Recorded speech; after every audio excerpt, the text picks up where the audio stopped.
అందరికీ నమస్కారం.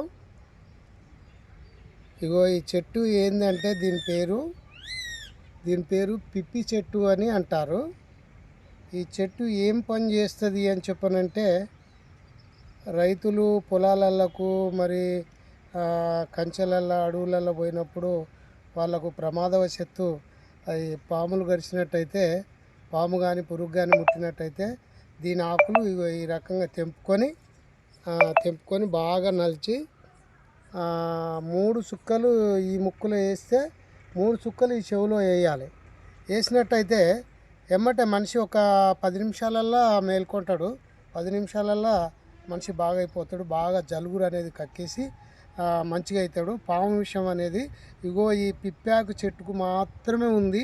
ఇది మనం చూడబోతే పెంటగడ్డలల్లా, బజార్లల్లా, గట్లల్లా, చెట్లల్లా, వరాల మీద ఇట్లా పెరుగుతుంటుంది. ఇది ఏదో పిచ్చి మొక్క అని మనం అనుకుంటాం, కానీ ఇది పిచ్చి మొక్క కాదు.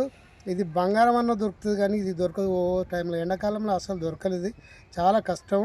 ఈ చెట్టు చాలా అద్భుతమైనది. మీరు ఎవరినైనా అడగండి ఈ చెట్టు గురించి అని చెప్తారు.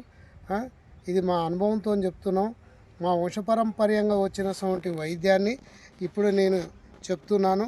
మా తాత చేశారు, మా నాన్న చేశాడు, లాస్ట్కు నాకు సంక్రమించింది. నేను కూడా ఎన్నో చేస్తున్నా.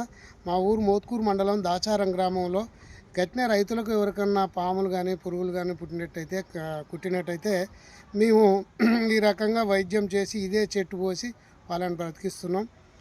చాలా వరకు మా పేరు బాగా ఉంది. ఈ చెట్టు అయితే పిప్పాక్ చెట్టు అని అంటారు, పిప్పి చెట్టు అని అంటారు. దీన్ని మాత్రం ఖచ్చితంగా ఎవరైనా అడవిలో ఒంటరిగా పోయినా సరే, కానీ ప్రస్తుతానికి ఏదైనా జరిగినప్పుడు పాము కాటుకి వేసినప్పుడు దీని ఆకులు తీసుకొని నలిచి ఇడి ముక్కులా ఇడి చెవులా, అంటే ఒక ముక్కులా ఒక చెవులా 3 చుక్కల చొప్పున వేసుకుంటే మాత్రం ఖచ్చితంగా ఇది బాగా అవుతారు. ప్రాణం దక్కుతుంది. అందరూ కూడా మంచిగా ఉండాలి. సర్వే జన సుఖినో భవంతు. అందరు మంచిగా ఉండాలి, అందులో మనం ఉండాలి.